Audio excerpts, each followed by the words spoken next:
Instrumento de adhesión de España al Convenio Internacional sobre el Embargo Preventivo de Buques, 1999, hecho en Ginebra el 12 de marzo de 1999. Juan Carlos I, Rey de España. Concedida por las Cortes Generales la autorización prevista en el artículo 94.1 de la Constitución y, por consiguiente, cumplidos los requisitos exigidos por la legislación española, extiendo el presente instrumento de adhesión de España al Convenio Internacional sobre el Embargo Preventivo de Buques 1999, hecho en Ginebra el 12 de marzo de 1999, para que mediante su depósito y, de conformidad con lo dispuesto en su artículo 12, España pase a ser parte de dicho convenio. En fe de lo cual firmo el presente instrumento, debidamente sellado y refrendado por el infrascrito Ministro de Asuntos Exteriores, con la siguiente reserva. En el momento de la adhesión, el Reino de España, de acuerdo con el artículo 10.1, letra B, se reserva el derecho de excluir la aplicación del convenio cuando se trate de buques que no enarbolen el pabellón de un Estado parte, dado en Madrid, a 31 de mayo de 2002. Juan Carlos R. El Ministro de Asuntos Exteriores, Josep Piqué i Camps. Convenio Internacional sobre el Embargo Preventivo de Buques, 1999. Los Estados partes en el presente convenio, reconociendo la conveniencia de facilitar el desarrollo armonioso y ordenado del comercio marítimo mundial, convencidos de la necesidad de un instrumento jurídico que establezca una uniformidad internacional en la esfera del embargo preventivo de buques y que tenga en cuenta la evolución reciente en esferas conexas, han convenido en lo siguiente. Artículo 1. Definiciones. A los efectos del presente convenio. 1. Por crédito marítimo se entiende un crédito que tenga una o varias de las siguientes causas. A. Pérdidas o daños causados por la explotación del buque. B. Muerte o lesiones corporales sobrevenidas, en tierra o en el agua, en relación directa con la explotación del buque. C. Operaciones de asistencia o salvamento o todo contrato de salvamento, incluida, si corresponde, la compensación especial relativa a operaciones de asistencia o salvamento respecto de un buque que, por sí mismo o por su carga, amenace causar daño al medio ambiente. D. Daño o amenaza de daño causados por el buque al medio ambiente, el litoral o intereses conexos. Medidas adoptadas para prevenir, minimizar o eliminar ese daño. Indemnización por ese daño. Los costos de las medidas razonables de restauración del medio ambiente efectivamente tomadas o que vayan a tomarse. Pérdidas en que hayan incurrido o puedan incurrir terceros en relación con ese daño, y el daño, costos o pérdidas de carácter similar a los indicados en este apartado de gastos y desembolsos relativos a la puesta a flote, la remoción, la recuperación, la destrucción o la eliminación de la peligrosidad que presente un buque hundido, naufragado, embarrancado o abandonado, incluido todo lo que esté o haya estado a bordo de un buque, y los costos y desembolsos relacionados con la conservación de un buque abandonado y el mantenimiento de su tripulación.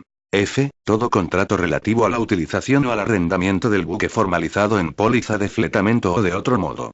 G. Todo contrato relativo al transporte de mercancías o de pasajeros en el buque formalizado en póliza de fletamento o de otro modo. H. Las pérdidas o los daños causados a las mercancías, incluidos los equipajes, transportadas a bordo del buque. I. La avería gruesa.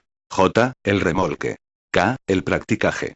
L. Las mercancías, materiales, provisiones, combustibles, equipo, incluidos los contenedores, suministrados o servicios prestados al buque para su explotación, gestión, conservación o mantenimiento. M. La construcción, reconstrucción, reparación, transformación o equipamiento del buque. N. Los derechos y gravámenes de puertos, canales, muelles, radas y otras vías navegables. O. Los sueldos y otras cantidades debidas al capitán, los oficiales y demás miembros de la dotación en virtud de su enrolamiento a bordo del buque, incluidos los gastos de repatriación y las cuotas de la seguridad social pagaderas en su nombre. P. Los desembolsos hechos por cuenta del buque o de sus propietarios. Q. Las primas de seguro, incluidas las cotizaciones de seguro mutuo, pagaderas por el propietario del buque o el arrendatario a casco desnudo, o por su cuenta, en relación con el buque. R. Las comisiones, corretajes u honorarios de agencias pagaderos por el propietario del buque o el arrendatario a casco desnudo, o por su cuenta, en relación con el buque. S. Toda controversia relativa a la propiedad o a la posesión del buque. T. Toda controversia entre los copropietarios del buque acerca de su utilización o del producto de su explotación. U. Una hipoteca, mortgage o gravamen de la misma naturaleza sobre el buque. V. Toda controversia resultante de un contrato de compra-venta del buque. 2. Por embargo, se entiende toda inmovilización o restricción a la salida de un buque impuesta por resolución de un tribunal en garantía de un crédito marítimo, pero no comprende la retención de un buque para la ejecución de una sentencia o otro instrumento ejecutorio. 3. Por persona se entiende toda persona física o jurídica o toda entidad de derecho público o privado, esté o no constituida en sociedad, inclusive un Estado o cualquiera de sus subdivisiones políticas. 4. Por acreedor se entiende toda persona que alegue un crédito marítimo. 5. Por tribunal se entiende toda autoridad judicial competente de un Estado. Artículo 2. Potestad para embarcar. 1. Solo se podrá embargar un buque o levantar su embargo por resolución de un tribunal del Estado parte en el que se haya practicado el embargo. 2. Solo se podrá embargar un buque en virtud de un crédito marítimo, pero no en virtud de otro crédito. 3. Un buque podrá ser embargado a los efectos de obtener una garantía aunque, en virtud de una cláusula de jurisdicción o una cláusula de arbitraje contenida en cualquier contrato aplicable o de otra forma, el crédito marítimo por el que se haga el embargo deba someterse a la jurisdicción de los tribunales de un Estado distinto de aquel en que se practique el embargo o arbitraje o deba regirse por la ley de otro Estado. 4. Con sujeción a lo dispuesto en el presente convenio, el procedimiento relativo al embargo de un buque o al levantamiento de ese embargo se regirá por la ley del Estado en que se haya solicitado o practicado el embargo. Artículo 3. Ejercicio del derecho de embargo. 1. El embargo de todo buque con respecto al cual se alegue un crédito marítimo procederá. A. Si la persona que era propietaria del buque en el momento en que nació el crédito marítimo está obligada en virtud de ese crédito y es propietaria del buque al practicarse el embargo. O B. Si el arrendatario a casco desnudo del buque en el momento en que nació el crédito marítimo está obligado en virtud de ese crédito y es arrendatario a casco desnudo o propietario del buque al practicarse el embargo. O C. Si el crédito se basa en una hipoteca, mortgage o gravamen de la misma naturaleza sobre el buque. O D. Si el crédito se refiere a la propiedad o la posesión del buque. O E. Si el crédito es contra el propietario, el arrendatario a casco desnudo, el gestor o el naviero del buque y está garantizado por un privilegio marítimo concedido por la legislación del Estado en que se solicita el embargo o en virtud de esa legislación. 2. Procederá también el embargo de cualquier otro buque o buques que, al practicarse el embargo, fueren propiedad de la persona que esté obligada en virtud del crédito marítimo y que, en el momento en que nació el crédito, era A. Propietaria del buque con respecto al cual haya nacido el crédito marítimo. O B. Arrendataria a casco desnudo, fletador por tiempo o fletador por viaje de ese buque. La presente disposición no se aplica a los créditos relativos a la propiedad o la posesión de un buque. 3. No obstante lo dispuesto en los párrafos 1 y 2 del presente artículo, el embargo de un buque que no sea propiedad de la persona obligada en virtud del crédito solo será admisible si, conforme a la ley del Estado en que se solicita el embargo, se puede ejecutar contra ese buque una sentencia dictada en relación con ese crédito, mediante su venta judicial o forzosa. Artículo 4. Levantamiento del embargo. 1. Un buque que haya sido embargado será liberado cuando se haya prestado garantía bastante en forma satisfactoria, salvo que haya sido embargado para responder de cualquiera de los créditos marítimos enumerados en los apartados S y T del párrafo 1 del artículo 1. En estos casos, el tribunal podrá autorizar a la persona en posesión del buque a seguir explotándolo, una vez que esta persona haya prestado garantía suficiente, o resolver de otro modo la cuestión de la operación del buque durante el período del embargo. 2. A falta de acuerdo entre las partes sobre la suficiencia y la forma de la garantía, el tribunal determinará su naturaleza y su cuantía, que no podrá exceder del valor del buque embargado. 3. La solicitud de levantamiento del embargo del buque previa constitución de garantía no se interpretará como reconocimiento de responsabilidad ni como renuncia a cualquier defensa o al derecho a limitar la responsabilidad. 4. Si un buque hubiera sido embargado en un estado que no sea parte, y no hubiera sido liberado pese a la garantía prestada en relación con ese buque en un estado parte respecto del mismo crédito, se ordenará la cancelación de la garantía previa solicitud ante el tribunal del estado parte. 5. Si un buque hubiera sido liberado en un estado que no sea parte por haberse prestado garantía suficiente, toda garantía prestada en un estado parte en relación con el mismo crédito se mandará cancelar en la medida en que la cuantía total de la garantía prestada en los dos estados exceda a. Del valor del crédito por el que se hubiera embargado el buque. O b. Del valor del buque. De ambos el que sea menor. Sin embargo, no se ordenará dicha liberación a menos que la garantía prestada en el estado que no sea parte esté efectivamente a disposición del acreedor y le sea libremente transferible. 6. La persona que haya prestado una garantía en virtud de las disposiciones del párrafo 1 del presente artículo podrá en cualquier momento solicitar al tribunal su reducción, modificación o cancelación. Artículo 5. Derecho de reembargo y pluralidad de embargos. 1. Cuando en un estado un buque ya hubiera sido embargado y liberado, o ya se hubiera prestado garantía respecto de ese buque en relación con un crédito marítimo, el buque no podrá ser reembargado o embargado por el mismo crédito, a menos que a. La naturaleza o la cuantía de la garantía respecto de ese buque ya prestada en relación con ese crédito sea inadecuada, a condición de que la cuantía total de la garantía no exceda del valor del buque. O b. La persona que haya prestado ya la garantía no pueda, o no sea probable que pueda, cumplir total o parcialmente sus obligaciones. O c. Se haya liberado el buque embargado o se haya cancelado la garantía prestada anteriormente, ya sea y, a instancias o con el consentimiento del acreedor, cuando actúe por motivos razonables, o y, porque el acreedor no haya podido, mediante la adopción de medidas razonables, impedir tal liberación o cancelación. 2. Cualquier otro buque que de otro modo estaría sujeto a embargo por el mismo crédito marítimo no será embargado a menos que a. La naturaleza o la cuantía de la garantía ya prestada en relación con el mismo crédito sean inadecuadas. O b. Sean aplicables las disposiciones de los apartados b, o c, del párrafo 1 del presente artículo. 3. A los efectos del presente artículo, la expresión liberación excluye toda salida o liberación ilegal del buque. Artículo 6. Protección de los propietarios y arrendatarios a casco desnudo de buques embarcados. 1. El tribunal podrá, como condición para decretar el embargo de un buque o, hecho este, para autorizar su mantenimiento, imponer al acreedor que solicite o que haya obtenido el embargo del buque la obligación de prestar garantía de la clase, por la cuantía y en las condiciones que determine el tribunal para responder de los perjuicios que puedan irrogarse al demandado como consecuencia del embargo, y de los que se pueda tener como responsable al acreedor, en particular, pero no exclusivamente, la pérdida o el daño que puedan ocasionarse al demandado. A. Por ser ilícito o no estar justificado el embargo. O b. Por haberse pedido y prestado una garantía excesiva. 2.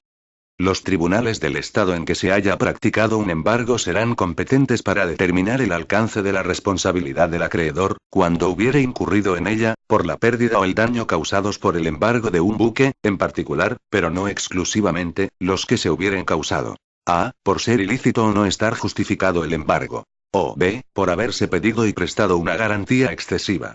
3. La responsabilidad en que, en su caso, hubiere incurrido el acreedor a tenor de lo dispuesto en el párrafo 2 del presente artículo se determinará por aplicación de la ley del estado en que se haya practicado el embargo. 4. Si un tribunal de otro estado o un tribunal arbitral tuviere que resolver sobre el fondo del litigio de conformidad con el artículo 7, la sustanciación del procedimiento relativo a la responsabilidad del acreedor a tenor de lo dispuesto en el párrafo 2 del presente artículo podrá suspenderse hasta que recaiga decisión sobre el fondo. 5. La persona que haya prestado una garantía en virtud de las disposiciones del párrafo 1 del presente artículo podrá en cualquier momento solicitar al tribunal su reducción, modificación o cancelación. Artículo 7. Competencia para conocer del fondo del litigio. 1. Los tribunales del estado en que se haya practicado un embargo o se haya prestado garantía para obtener la liberación del buque serán competentes para resolver sobre el fondo del litigio, a menos que válidamente las partes acuerden o hayan acordado someter el litigio a un tribunal de otro estado que se declare competente o a arbitraje. 2. No obstante lo dispuesto en el párrafo 1 del presente artículo, los tribunales del estado en que se haya practicado un embargo o se haya prestado garantía para obtener la liberación del buque podrán declinar su competencia si la ley nacional les autoriza a ello y el tribunal de otro estado se declara competente. 3. Cuando un tribunal del estado en que se haya practicado un embargo o se haya prestado garantía para obtener la liberación del buque, a. no tenga competencia para resolver sobre el fondo del litigio. O b. haya declinado su competencia de conformidad con el párrafo 2 de presente artículo. Ese tribunal podrá de oficio, y deberá a instancia de parte, fijar un plazo para que el acreedor entable la demanda ante un tribunal de justicia competente o ante un tribunal arbitral. 4. Si no se entabla la demanda dentro del plazo fijado de conformidad con el párrafo 3 del presente artículo, se decretará a instancia de parte la liberación del buque embargado o la cancelación de la garantía prestada. 5. Si se entabla la demanda dentro del plazo fijado de conformidad con el párrafo 3 del presente artículo, de no haberse fijado ese plazo, si se entabla la demanda ante un tribunal competente o un tribunal arbitral de otro Estado, toda resolución definitiva dictada en ese procedimiento será reconocida y surtirá efecto con respecto al buque embargado o a la garantía prestada para obtener la liberación del buque, a condición de que a. Se haya comunicado la demanda al demandado con suficiente antelación y se le ofrezcan oportunidades razonables para defenderse. Y b. Ese reconocimiento no sea contrario al orden público. 6. Ninguna de las disposiciones del párrafo 5 del presente artículo limitará otros posibles efectos que la ley del Estado en que se haya practicado el embargo del buque o se haya prestado garantía para obtener su liberación, reconozca a una sentencia o a un laudo arbitral extranjeros. Artículo 8. Aplicación 1. El presente convenio se aplicará a todo buque que navegue dentro de la jurisdicción de un Estado parte, enarbole o no el pabellón de un Estado parte. 2. El presente convenio no se aplicará a los buques de guerra, a las unidades navales auxiliares y a otros buques pertenecientes a un Estado o explotados por él y destinados exclusivamente, en ese momento, a un uso público no comercial. 3. El presente convenio no afectará a los derechos o facultades que, con arreglo a un convenio internacional o en virtud de una ley o reglamento internos, correspondan a la administración del Estado o a alguno de sus órganos, los poderes públicos o a la administración portuaria para retener un buque o impedir de otro modo que se haga a la mar dentro de su jurisdicción. 4. El presente convenio no menoscabará la facultad de un Estado o tribunal para decretar medidas que afecten a la totalidad del patrimonio de un deudor. 5. Las disposiciones del presente convenio no afectarán a la aplicación en el Estado en que se practique un embargo de los convenios internacionales que establezcan una limitación de responsabilidad o de la ley interna dictada para darles efectividad. 6. Las disposiciones del presente convenio no modificarán las normas jurídicas en vigor en los Estados partes, ni afectarán a su aplicación, relativas al embargo de un buque que se encuentre dentro de la jurisdicción del Estado cuyo pabellón enarbole, practicado a instancias de una persona que tenga su residencia habitual o su establecimiento principal en ese Estado o de cualquier otra persona que haya adquirido un crédito de esta por subrogación, cesión o cualquier otro medio.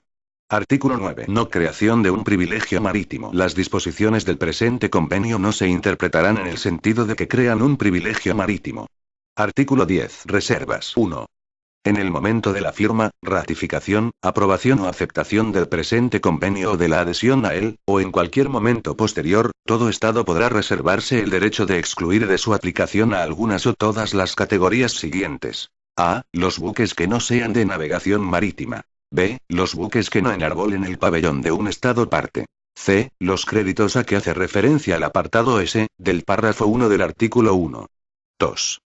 En el momento de la firma, ratificación, aprobación o aceptación del presente convenio o de la adhesión a él, todo Estado que sea también parte en un determinado tratado sobre vías de navegación interior podrá declarar que las normas sobre competencia, reconocimiento y ejecución de sentencias judiciales de ese tratado prevalecen sobre las disposiciones del artículo 7 del presente convenio. Artículo 11. Depositario. El presente convenio quedará depositado en poder del Secretario General de las Naciones Unidas. Artículo 12. Firma, ratificación, aceptación, aprobación y adhesión. 1. El presente convenio estará abierto a la firma en la sede de las Naciones Unidas, en Nueva York, desde el 1 de septiembre de 1999 hasta el 31 de agosto del año 2000 y después quedará abierto a la adhesión. 2. Los Estados podrán manifestar su consentimiento en obligarse por el presente convenio mediante a. Firma, sin reserva de ratificación, aceptación o aprobación. O b. Firma, con reserva de ratificación, aceptación o aprobación, seguida de ratificación, aceptación o aprobación. O c. Adhesión. 3. La ratificación, aceptación, aprobación o adhesión se efectuarán mediante el depósito de un instrumento a tal efecto en poder del depositario. Artículo 13. Estados con más de un régimen jurídico. 1. Todo estado integrado por dos o más unidades territoriales en las que sea aplicable un régimen jurídico distinto en relación con las materias objeto del presente convenio podrá declarar en el momento de dar su firma, ratificación, aceptación, aprobación o adhesión al mismo que el presente convenio será aplicable a todas sus unidades territoriales, o solo a una o varias de ellas, y podrá en cualquier momento sustituir por otra su declaración original. 2. Esa declaración se notificará al depositario y en ella se hará constar expresamente a qué unidades territoriales será aplicable el convenio. 3. En relación con un Estado parte que tenga dos o más regímenes jurídicos en lo que respecta al embargo preventivo de buques, aplicables en diferentes unidades territoriales, las referencias en el presente convenio al tribunal de un Estado o a la legislación de un Estado se entenderán respectivamente como relativas al tribunal de la unidad territorial pertinente dentro de ese Estado y a la legislación de la unidad territorial pertinente a ese Estado. Artículo 14. Entrada en vigor. 1. El presente convenio entrará en vigor 6 meses después de la fecha en que 10 estados hayan manifestado su consentimiento en obligarse por él. 2.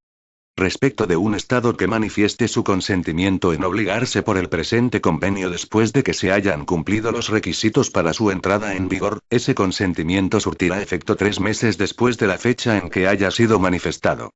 Artículo 15. Revisión y enmienda. 1. El secretario general de las Naciones Unidas convocará una conferencia de los Estados partes para revisar o enmendar el presente convenio, si lo solicita un tercio de los Estados partes. 2.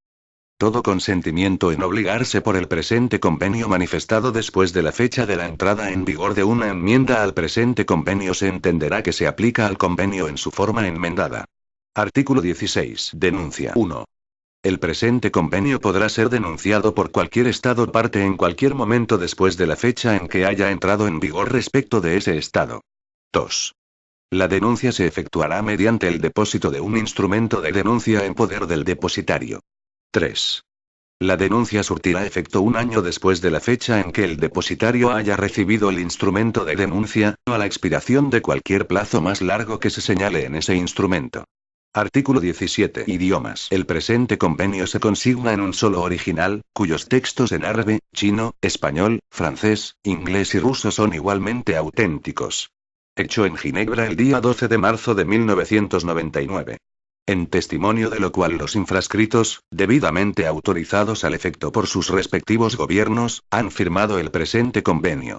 Información relacionada. El presente convenio entra en vigor de forma general y para España el 14 de septiembre de 2011, de conformidad con lo establecido en su artículo 14, 1. Este documento es de carácter informativo y no tiene valor jurídico.